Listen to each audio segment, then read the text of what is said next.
Hi students, I am Prachi Govind. Today I will be discussing with you the CBSE sample paper for Applied Maths. Applied Maths, you know, is the new subject for Commerce and Humanities. So Applied Maths only had one paper last time. This is the second time that there will be a paper, and thus, it's actually the first time कि full length paper आएगा. Last time term 1, term 2 था. तो इस बार full length paper तो क्या है, पहली बार आएगा. तो यही मैं आई हूँ आप लोगों के साथ डिस्कस करने के लिए. अगर आपको मेरा वीडियो अच्छा लगे तो please do like, share, subscribe and remember to hit the bell icon. I am a maths expert, Prachi Govind, the director of Maths Academy, and has produced toppers from the top CBSE school last year also. Some of my students even got a 100 on 100 in applied maths. So let's see. Now the applied maths paper, which is on 11th of March. कब है ये paper? 11th of March. तो अब तो भाई पढ़ना शुरू करना पड़ेगा. और कैसी पढ़ाई करनी पड़ेगी हमें? Smart study. So I am here to help you. आपको कोई भी चीज डिस्कस करनी हो आप कमेंट बॉक्स में लिखें और मुझसे आप पूछ सकते हैं. अब the sample paper has 5 different sections, A, B, C, D and E. There are 38 questions. Now 38 questions makes it a very long paper. तो आपको स्पीड पकड़ के जल्दी जल्दी पेपर को करना है. अगर आप एक क्वेश्चन पर अटक गए तो आपका पेपर छूट जाएगा. आपके लॉन्ग आंसर 5 मार्क के क्वेश्चन भी छूट सकते हैं. तो फट क्वेश्चंस को करना है. सेक्शन ए हमारे पास कितने हैं? 18 MCQs plus 2 assertion reason. Each is for 1 mark. Section B has 5 very short answer questions which are for 2 marks each. Section C has 6 short answer questions which is for 3 marks each. तो आपको यहाँ पर step by step लिखना पड़ेगा. फिर section D which are long answer questions. There are how many long answer questions? There are 4 long answer questions each for 5 marks. तो अब आपको यहाँ पर क्या करनी पड़ेगी? बहुत स्पीड पकड़नी पड़ेगी और एक स्टेप बाय स्टेप. अगर आपने डायरेक्ट आंसर लिख दिया तो यू लूज योर मार्क्स. तो मैं आपकी हेल्प करूंगी कि कैसे आपको स्टेप बाय स्टेप लिखना है जिससे कि आपको आपके पूरे 5 मार्क मिले. Section E has 3 case studies. 3 case studies without any choices. कोई भी चॉइसेस नहीं है इसमें. And these are also for 4 marks each. तो आपको जिसके लिए भी हेल्प चाहिए, कुछ भी चाहिए तो please write it in the comment box. तभी I can make a video for you. So we start with the CBSE sample paper. Here we start with the CBSE sample paper. Now for applied maths. It's the second year of applied maths. So here's the first question. What is the least value of x so that x is 27 modulo 4? So it's a congruence modulo का question and x किसके बीच में लाई कर रहा है? x lies between 27 and 36 ये दिया है. तो x congruence 27 modulo 4. तो x minus 27 is equals to 4k. तो 31 minus 27 कितना होता है? 4 होता है. तो 4 into 1. So ऐसे आपको ढूंढना है. So it is the C option. Please be careful. It is the C option. ठीक है. Then we have a linear inequalities का simple सा question. आपके पास MCQs बहुत simple हैं. There are lots of theory, direct answer questions. तो आपको बस directly उन पर क्या करना है? टिक करना है. They are very easy. Lots of theory because there are total 38 questions. तो आपको स्पीड पकड़नी है यहाँ पर इन 18 questions में. So question 2, P is greater than 0 and Q is less than 0. तो P plus Q is what? P minus Q. Is it equal? Is it less than? तो suppose मैंने equal रखा. अब Q क्या बोला है? Less than 0. तो P minus Q क्या बन जाएगा? P plus Q के बराबर बन जाएगा. तो P plus Q is obviously less than P minus Q. So it is what? The D option. Let's see question 3. Now question 3 is a T sample test का question है. Differential statistics का question है. बहुत easy है. T of 25.05 is 2.06. तो n कितना हो गया यहाँ पर, डिग्री ऑफ फ्रीडम कितनी दी हुई है 25, तो n क्या बन गया, n प्लस मतलब डिग्री ऑफ फ्रीडम +1, तो n आपका 26 बन गया। अब यहाँ पर it is given that t की value is what 3.07 which is greater than जो ब्रैकेट में वैल्यू दी हुई है 2.06। So what quality is it? इससे आपको डिड्यूस करना है, so it would be B option. It is an inferior quality का, क्यों, क्योंकि ये इससे ग्रेटर आ रहा है, तो that is why it is the B option. Let's see question 4. Again T test का क्वेश्चन है, सिंपल डिग्री ऑफ फ्रीडम पूछी गई है आपसे। क्या पूछा है, डिग्री ऑफ फ्रीडम, जो कि क्या होती है n-1 होती है। तो n कितना दिया हुआ है 34, तो डिग्री ऑफ फ्रीडम कितनी हो गई आपकी। So the correct option here is B, which is 33. Now let's see question 5. Again a simple question. मैंने आपको बताया यहाँ पर questions आपके directly hit होते जाएंगे। They are simple theory based questions. तो अगर theory करिए तो फटाफट आप टिक मारोगे तो आपके 38 questions complete हो जाएंगे। तो 5 किसका है, बोट्स एंड स्ट्रीम्स का। डाउनस्ट्रीम कितना दिया हुआ है 10 और अपस्ट्रीम कितना दिया हुआ है 6। तो स्पीड ऑफ स्ट्रीम चाहिए, तो स्पीड ऑफ स्ट्रीम क्या होता है half of u minus v, downstream minus upstream, तो कितना है आपके पास आंसर 2, तो इसमें ऑप्शन क्या है B है। फिर let's see 6, again a total theory based question. Standard deviation of a sample from a population is called what, over here it is nothing but the answer here is It is nothing but statistics. Statistics की definition ही कहती है कि standard deviation is this. So answer is nothing but C. फिर let's see question 8. sinking fund का question है आपके पास। Bond value आप x assume कर लो, तो 10% सेमी एनुअली दिया है, तो इसलिए सेमी एनुअली दिया है तो 1/2 करना ध्यान रखना। तो 10/200 of x is equals to कितना दिया हुआ है 1800, तो x to how much 36,000। x क्या वैल्यू ले रहा है 36,000, तो D आपका करेक्ट ऑप्शन है यहाँ पर।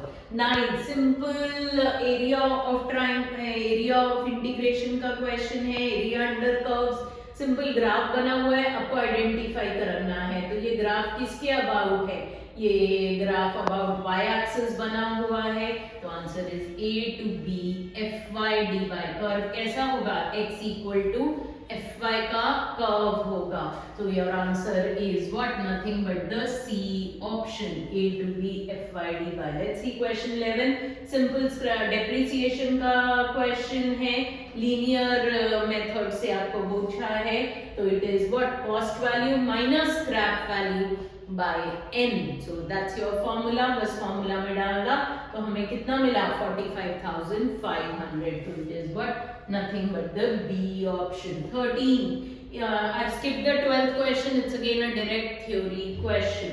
13th question is differential equation का question, y log dx minus x dy is equals to 0। तो आप क्या करोगे, वेरिएबल सेपरेबल, y के वेरिएबल dy के पास और x के वेरिएबल किसके पास dx के पास ले जाएंगे, तो dy upon y log y is equals to dx by x। dx by x का इंटीग्रेशन क्या होता है, log mod x। I know कि अप्लाइड मैथ्स के स्टूडेंट्स इंटीग्रेशन में प्रॉब्लम फेस कर रहे हैं, बट बेसिक सिंपल इंटीग्रेशन ही आने वाला है, आपके पास कॉम्प्लिकेटेड इंटीग्रेशन में कुछ नहीं आएगा, तो stick to simple integration.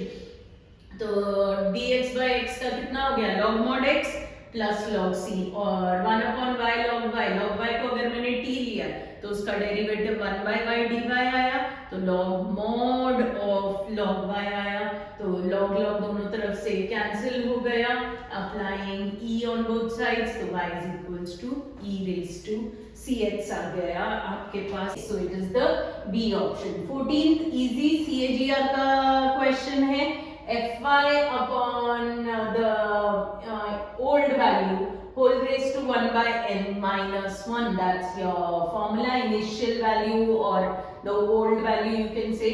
So 60,000 upon 10,000 raised to the number of years, 1 upon the 1 by 4. So we get the answer as fourth root of 6 minus 1 into 100. So it is what? Nothing but the C option. What is it? The C option. 15 simple mixture alligation का question है.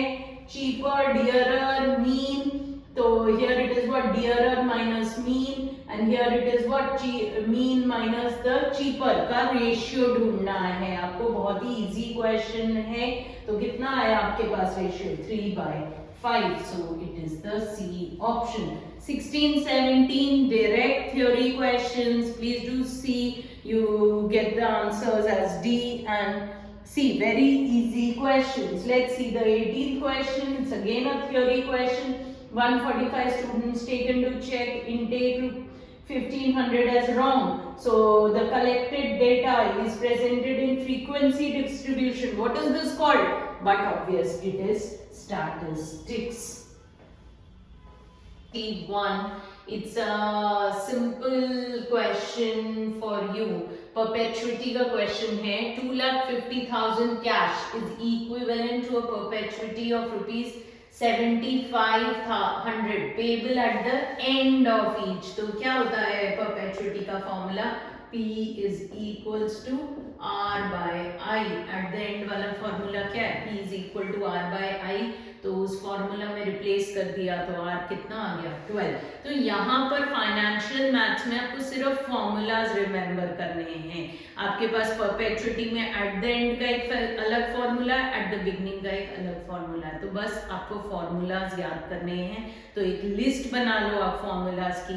अगर आपको मुझसे चाहिए तो भी comment box पे लिखिए. I will provide it to you. The next question simple matrix का क्वेश्चन है. Is a skew symmetric matrix. अब स्क्यू सिमेट्रिक मैट्रिक्स की क्या डेफिनेशन होती है?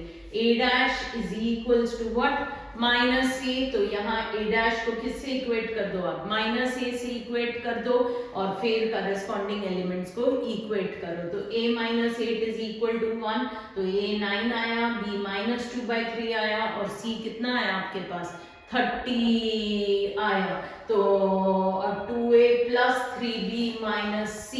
तो आपको ये चाहिए तो 2 into A plus 3 into B plus minus C करा तो आपके पास वैल्यू कितनी आ गई? -14 आ गई. Then question 23 is a simple LPP का क्वेश्चन.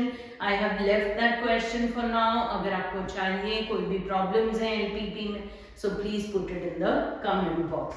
अब 24 is a simple boats and streams का क्वेश्चन. यहाँ देखो, a boatman takes half as much time in rowing a boat a certain distance downstream than upstream. तो मैंने speed of water, still water कितनी मानी? x मानी. Speed of stream कितनी मानी? y मानी. एंड डिस्टेंस ट्रैवल कितना मान लिया? d मान लिया. तो time taken to travel downstream कितना हो गया? d is d upon x plus y. And time taken to travel upstream कितना हो गया? d upon x minus y. तो उसने क्या बोला था यहाँ पे क्वेश्चन में? takes half as much time in rowing a certain distance downstream than upstream. तो डाउनस्ट्रीम में उसको आधा टाइम कम लगता था. तो 2 times of d into upon x plus y is equal to d upon x minus y. Upstream का है, ये डाउनस्ट्रीम का है. तो रेशियो कितना आ गया? 3:1 आ गया. और option simple races and games का. परम रन्स 5 meters in 3 seconds. कितना भाग रहा है वो? 5 meter in 3 seconds. तो 1 मीटर कितने में भागेगा? 3/5 seconds में भागेगा. तो टाइम टेकन फॉर 200 मीटर. तो 3/5 इंटू 200 कर दिया तो 120 seconds आ गया आपके पास. So Anuj's time would be 120 minus 3 which is 117. क्योंकि आपको अनुज का टाइम पूछा है. ये आपने किसका ढूंढा? परम का ढूंढा. तो let's see for Anuj's time. So we get it as 11 seconds. Question 25 again financial maths का क्वेश्चन है आपके पास. सिंपल नॉमिनल रेट का क्वेश्चन है. तो नॉमिनल रेट क्या होता है?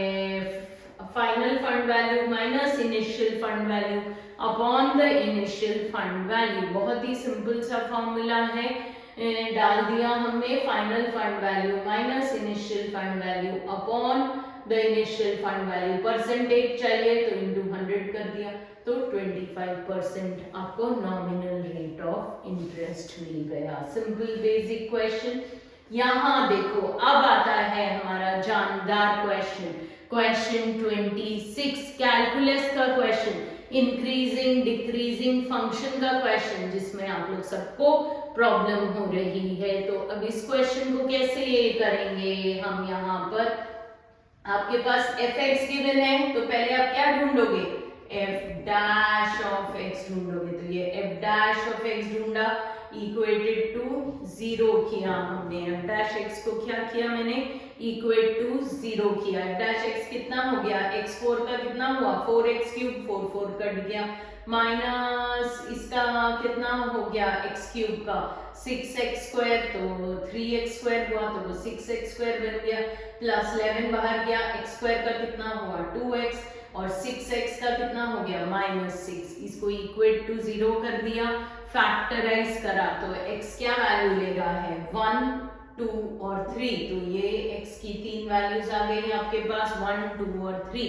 तो अब क्या करना है, अब आपको इंटरवल्स बनाने हैं। कौन से इंटरवल्स बनेंगे, minus infinity to 1 1 to 2 2 to 3 और 3 टू इन्फिनिटी। तो फटफट करना पड़ेगा, it's going to be a long question. और माइनस इन्फिनिटी टू 1 में कोई भी वैल्यू लेकर उसको f डैश में डालो, सपोज मैंने 0 लिया और इधर डाला तो कितना मिला मुझे -6 मिल गया, विच इज लेस देन 0, तो क्या है स्ट्रिक्टली डिक्रीजिंग है। अब 1 टू 2 में कोई भी वैल्यू 1.5 ले लो, इधर डाल दो, तो क्या मिलेगा पॉजिटिव मिलेगा, तो स्ट्रिक्टली इंक्रीजिंग हो जाएगा। यहाँ क्या कंडीशन होती है, if f dash x is greater than 0 then it is strictly increasing, and if f dash x is less than 0 then it is strictly decreasing। ये मेरी कंडीशन होती है फॉर इंक्रीजिंग और डिक्रीजिंग। तो मैं यहाँ पर जब चेक कर रही हूँ, so I am observing that it is strictly increasing in 1 2 union 3 infinity, and it is strictly decreasing in minus infinity to 1 union 2 to 3। फिर क्वेश्चन 28 अगेन इंटीग्रेशन आ गया भाई, कैलकुलस का क्वेश्चन है, वापस से आप लोगों को प्रॉब्लम हो रही होगी। सिंपल क्वेश्चन है पर मैं आपको समझाऊंगी। dx upon 1 plus e raise to x into 1 plus e raise to minus x. तो इसमें आपने क्या किया, ई रेज टू, इसको क्या लिख दोगे आप यहाँ पर, dx upon 1 plus e raise to x and 1 plus 1 upon e raise to x लिख दिया आपने। तो ये e raise to x numerator में गया, एलसीएम लिया, तो क्या बन गया e raise to x upon 1 plus e raise to x का होल स्क्वायर। तो आप ऐसे इंटीग्रेट नहीं कर सकते, पहले सिंप्लीफाई करो फिर आप उसको इंटीग्रेट कर पाओगे। फिर क्या करना पड़ेगा, सब्स्टिट्यूशन। तो क्या किया, let t is equals to e raise to x plus 1, t को क्या लिया e raise to x plus 1 लिया, तो dt कितना हो गया e raise to x dx हो गया। तो यहाँ रिप्लेस कर दिया, तो dt अपॉन टी स्क्वायर हो गया। dt अपॉन टी स्क्वायर का इंटीग्रेशन क्या होता है, -1/t dt, और t क्या था 1 plus e raise to x. तो ये आपका रिक्वायर्ड पर्टिकुलर आंसर आ गया। और ऑप्शन वापस किसका है, इंटीग्रेशन का है। तो दोनों 2 मार्कर्स किसके पूछे, इंटीग्रेशन के ही पूछे हैं आपको। x log of 1 plus x square dx, आप इसको डायरेक्टली नहीं इंटीग्रेट कर सकते हो, कैसे करना पड़ेगा, by parts. First function second function लेके, log का कोई इंटीग्रेशन नहीं होता है, तो log would be your first function and x would be your second function। तो ऐसे आपको फंक्शन लेना है। so log of 1 plus x square into integral of x dx minus whole integral of derivative of log of 1 plus x square into integral of x dx। तो ये formula में डाला, x का integration x square by 2 log of 1 plus x square minus log of 1 plus x square का derivative 1 upon 1 plus x square into x square का 2x into x का integration x square by 2। तो ये यहाँ पर वापस से थोड़ा कॉम्प्लिकेटेड इंटीग्रेशन बन गया है। Then now this is a long question, थोड़ा आपको सोचना पड़ेगा और करना पड़ेगा। अब x cube upon 1 plus x square आया है, तो इसको आप क्या करोगे, लॉन्ग डिवाइड, क्यों, the degree of numerator is more than that of the denominator. तो यहाँ पर आपने इसको करके सॉल्व किया and that is your required particular answer that you would get. तो आपने यहाँ पर देखा कि इंटीग्रेशन, एप्लीकेशन ऑफ डेरिवेटिव्स, ये सब कितने मार्क्स में आ रहे हैं, 3 मार्क्स में आ रहे हैं। तो yes, you will have to work on it.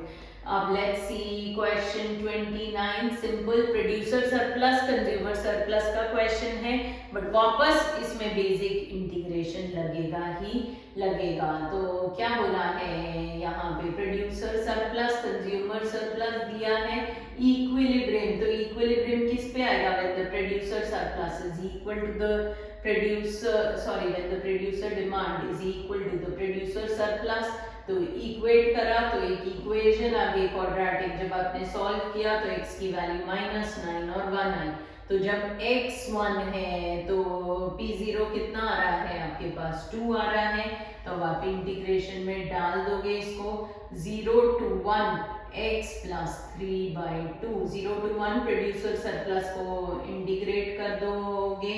तो यहाँ से जब आप सॉल्व कर दोगे तो what's the answer that you get, 1/4। तो ये आपके पास 6 3 मार्कर क्वेश्चंस हैं, जिसमें आपने देखा कि 1 calculus, 1 integration, then the one is for producer surplus, consumer surplus. Let's see question 30, again financial math, simple EMI का क्वेश्चन है। 30 31 वापस आपके पास कौन से हैं, फाइनेंशियल मैथ्स के क्वेश्चंस हैं। Let's see question 30, Sujit purchased a new house for how much, for rupees 40 lakhs and made a certain amount of down payment, so he can pay the balance amount by taking home loan from the XYZ bank. If he took the interest at what, 9%, and the monthly installment was what, rupees 30,000, and it was payable for how many years, for 25 years. What is the initial down payment? देखो, और यहाँ पर bracket में आपको value भी दे दी है। तो purchase price कितनी थी, 40 लाख, डाउन पेमेंट आपको पता नहीं है, तो you have to take it as x। तो बैलेंस कितना हो गया, 40 लाख माइनस x, तो ये x ही आपको यहाँ पर ढूंढना है। फिर रेट ऑफ इंटरेस्ट कितना हो गया, 9/1200। नंबर ऑफ इंस्टॉलमेंट्स कितनी हुई, 25 ईयर्स का है, बट मंथली इंस्टॉलमेंट कर रहा है, तो 25 into 12, please do remember to do this. तो नंबर ऑफ इंस्टॉलमेंट्स 300 आ गई, और EMI कितनी मंथली इंस्टॉलमेंट वो पे कर रहा है, वो भी क्वेश्चन में दिया हुआ है, तो 30,000। तो हमने यहाँ EMI के फॉर्मूला में डाल दिया, EMI is equals to balance into the rate of interest upon 1 minus 1.075 raised to -300। अब इसकी वैल्यू उसने यहाँ पर आपको दे दी है, आपको लॉग से वैल्यू ढूंढने की जरूरत नहीं है, नहीं तो वो थोड़ा टाइम कंज्यूमिंग हो जाता है। तो यहाँ से आपके पास x की वैल्यू आ गई 4,24,800। तो कितने की डाउन पेमेंट उसने कर दी थी, 4,24,800 की। Let's see question 31। Question 31 is again a question of sinking funds। ये किसका क्वेश्चन है आपके पास, सिंकिंग फंड का क्वेश्चन है। Mister Mehra set up a sinking fund to save to his daughter for higher studies. उसने एक सिंकिंग फंड लगा दिया, किसके लिए, for his daughter's higher studies. क्या करते हैं लोग, कुछ अमाउंट को रख देते हैं और उसको आगे के कोई फंड में डाल देते हैं कि 10 साल बाद हमें इसका यूज आएगा, 20 साल बाद हमें इसका यूज आएगा, उसको हम क्या बोलते हैं, सिंकिंग फंड बोलते हैं। कोई पर्टिकुलर इंटरेस्ट रेट पे आप उसको रख देते हो, आप उसको टच नहीं करते हो, ऐसे फंड को हम क्या बोलते हैं, सिंकिंग फंड। तो कितने, for his daughter's he received an amount of 10,21,760। What amount did he put, कितना अमाउंट उसने डाला उस सिंकिंग फंड में, at the end of every 6 months for the tenure which he paid 5% per annum compounded semi annually. Compounded क्या है? Semi annually. तो tenure कितना हुआ? 10 into 2, क्योंकि एवरी 6 मंथ्स था, 10 इयर्स का था, तो 20 इंस्टॉलमेंट्स हुई उसकी। सिंकिंग फंड कितना आया, मतलब कितना पैसा उसको वापस मिला? 10,21,760। और रेट ऑफ इंटरेस्ट क्या होता है? 5/100, बट सेमी एनुअली है, तो please do remember two divided by 2, तो इसलिए 5/200 किया। ये सबको याद नहीं रहता है। अगर क्वार्टरली होता तो डिवाइड बाय 4 करने का, अगर सेमी एनुअली है तो डिवाइड बाय 2 करने का, ये चीज आपको। और अगर मंथली होता तो डिवाइड बाय 12 करना होता। तो प्लीज डू रिमेंबर दिस। फिर s is equal to r into 1 plus i raised to n minus 1 by i। Again formula आपको याद करना है। फॉर्मूला शीट अगर आपको चाहिए तो कमेंट बॉक्स में please do right, I will provide a formula sheet for you. तो यहाँ इस फॉर्मूला में s की जगह ये डाल दिया, r is what you are supposed to find out। Initially कितना अमाउंट आपने इन्वेस्ट किया था, तो वो फाइंड आउट किया तो कितना आ गया? 40,000। तो mister Mehra sets 40,000 every month and for his daughter's higher studies, और उनको एट द एंड कितने मिलते हैं? 10,21,760। तो आप देख सकते हो ये कितना बेनिफिशियल है। Now we move to section D, which are our 5-marker questions. Now these are our long questions, which would be little time consuming. तो step by step, और इसमें steps लिखना भी बहुत जरूरी है। अगर आपने steps नहीं लिखे, direct answer लिख दिया, तो you will lose your marks. क्यों? Because they are for 5-marker questions. So let's see question 32. What does it say? It is known that 3% of the plastic buckets manufactured in a factory using Poisson distribution on a sample of 100 buckets. तो n कितना हो गया? 100 हो गया। Probability कितनी दी है? 3%। तो 3% है यानी 3/100, तो प्रोबेबिलिटी आपकी 0.3 हो गई। तो मीन का क्या था फॉर्मूला? Mean is NP। तो हमारा मीन का फॉर्मूला इज 100 into 0.3, तो कितना आ गया आपके पास? मीन आ गया आपके पास 3। फिर पॉइजन डिस्ट्रीब्यूशन, पॉइजन डिस्ट्रीब्यूशन का for x equal to r का क्या है फॉर्मूला?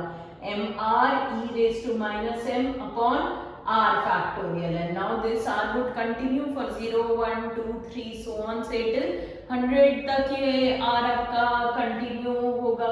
तो no defective bulb, zero defective means no defective bulb. So for r equal to 0, तो r को यहाँ पर क्या करना है? इस फॉर्मूला में, this is an important formula which you need to remember. Poisson distribution का फॉर्मूला है, तो r की जगह पर मैंने 0 रख दिया, तो 3 raised to 0 e raised to minus 3 upon 0 factorial। 0 factorial कितना होता है?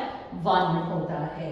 तो यहाँ से ये वैल्यू डाल दी, तो 3 raised to 0 1 e raised to -3 आपको दिया हुआ होगा in the table. It comes out to be 0.049। ठीक है। फिर at most 1 defective bulb, at most 1 मतलब मैक्सिमम 1 डिफेक्टिव बल्ब आ सकता है, 1 से ज्यादा नहीं। तो मैक्सिमम 1 यानी 0 डिफेक्टिव एंड 1 डिफेक्टिव, तो 0 + 1 करना है। तो 0 का तो आपने ऑलरेडी ढूंढा था, 1 का कितना हो गया? 3 raised to 1 e raised to -3 upon 1 factorial, आपने सॉल्व किया, so you get it as 0.96। ठीक है। अब देखिए क्वेश्चन 23, सिंपल AOD का क्वेश्चन है। मैक्सिमम प्रॉफिट ढूंढना है, यानी प्रॉफिट फंक्शन को आपको क्या करना है? मैक्सिमाइज करना है। But read the question carefully, पहले आपको यहाँ पर प्रॉफिट फंक्शन खुद से बनाना पड़ेगा। तो क्या आएगा आपका प्रॉफिट फंक्शन? क्या बोला है? कंपनी चार्जेस 4800 पर गेस्ट, 4800 तो उसकी कॉस्ट है। फिर क्या बोला है? On a bulk booking of 100 guest, in addition it offers a discount of 200 for each group of 10 guest. तो ईच ग्रुप ऑफ 10 गेस्ट पे 200 का डिस्काउंट, तो 200/10 into x minus 100 into x। तो ये प्रॉफिट फंक्शन कितना आ गया आपके पास? 6800x minus 20x²। तो जब आपने इसको डिफरेंशिएट किया तो 6800x का डेरिवेटिव 6800 माइनस 40x में dp by dx को हम क्या करते हैं, इक्वेट टू 0 कर देते हो, तो x कितना आ गया आपके पास 170 आ गया। फिर आपने उसको दोबारा से डिफरेंशिएट किया, D square P by D x square किया, तो कितना बचा -40 विच इज लेस देन 0। तो अगर सेकेंड डेरिवेटिव लेस देन 0 आए तो यानी profit is what, maximum. So profit is maximum when the number of guest की बुकिंग कितनी होगी, 170 होगी। फिर ये जो प्रॉफिट फंक्शन है इसमें x को क्या रख दिया, 170, यहाँ पर भी x को 170 और यहाँ पर भी x को 170, तो कितना आ गया प्रॉफिट फंक्शन हमारे पास 5,78,000। 34th was a simple LPP का क्वेश्चन, आपको LPP प्रॉब्लम डिजाइन करके उसका ग्राफ बनाना था, तो that question I have skipped over here. Let's see 35 question, ये भी बहुत इजी क्वेश्चन है, आपको बिल्कुल मार्क्स देने के लिए ये क्वेश्चन है। अगर आपने मैट्रिसेस पढ़ा है तो आप फटाक से ये क्वेश्चन को कर पाओगे, बट एक बार रिवाइज कर लो इन सब चीजों को, तो आप इस क्वेश्चन को जल्दी से करोगे तो आपका टाइम कम यूज होगा। तो क्या दिया है, the competitive markets are described given below P1 P2 P3 equilibrium price for each market. तो ये तीन इक्वेशंस दी हैं आपको, P1 plus 2P2 plus 3P3 is equals to 85। तो यहाँ से अगर आप इक्वेशन बनाओगे तो क्या बनेगी, 1 2 3 3 2 2 2 3 2, P1 P2 P3 is equals to 85 105 और 110। तो ये आपकी इक्वेशन बन गई। तो क्या बना आपके पास, ax is equals to b, क्या बनी आपकी equation, ax is equal to b, तो x क्या हुआ, a इनवर्स b। तो a कौन सी मैट्रिक्स है, 1 2 3 3 2 2 2 3 2, ये आपकी a मैट्रिक्स है। तो आप पहले सबसे पहले क्या ढूंढोगे, डिटर्मिनेंट a ढूंढोगे। तो डिटर्मिनेंट a आपने ढूंढा तो कितना आया, 9 आया आपके पास। फिर आप क्या ढूंढोगे, a इनवर्स, क्योंकि x क्या होता है, a इनवर्स b होता है। a इनवर्स कैसे ढूंढते हैं, what's the formula, 1 upon determinant of a into adjoint of a। Adjoint a कैसे मिलता है, कोफैक्टर मैट्रिक्स, यानी C11 C12 वो ढूंढने होते हैं। I hope you all know that, that's very easy. तो यहाँ रिप्लेस किया तो A11 1/9 और ये वाली वैल्यू आ गया आपके पास। So this is your A inverse. तो यहाँ तक आपको 3 मार्क मिल जाएंगे, 5 मार्क का क्वेश्चन है, तो 3 मार्क यहाँ तक मिले। अब तो कुछ भी नहीं है, x is A inverse B, तो A इनवर्स आपने ढूंढा यहाँ से, इसको रिप्लेस किया into the B matrix. B कौन सी है, ये कांस्टेंट वाली मैट्रिक्स है। आपने इनटू 85 105 110 किया, सिंपल मैट्रिक्स मल्टीप्लिकेशन किया, यानी क्या किया आपने, -2 into 85 plus 5 into 105 plus -2 into 110। ये सॉल्व करोगे तो आएगा 15। फिर ऐसे second row into the first column करोगे तो आ जाएगा 20, third row into first column करोगे तो आ जाएगा 10। तो P1 ने क्या वैल्यू ले ली, 15, P2 ने 20 और P3 ने 10। So this is what you had to solve it. फिर एक सेक्शन ही आता है which has 3 case study problems, जिसमें से एक AOD की केस स्टडी आती है आपके पास, एक प्रोबेबिलिटी की केस स्टडी आएगी। So those are easy simple case study problems. In this video I am not covering the case study problems, so I have solved section A, B, C and D।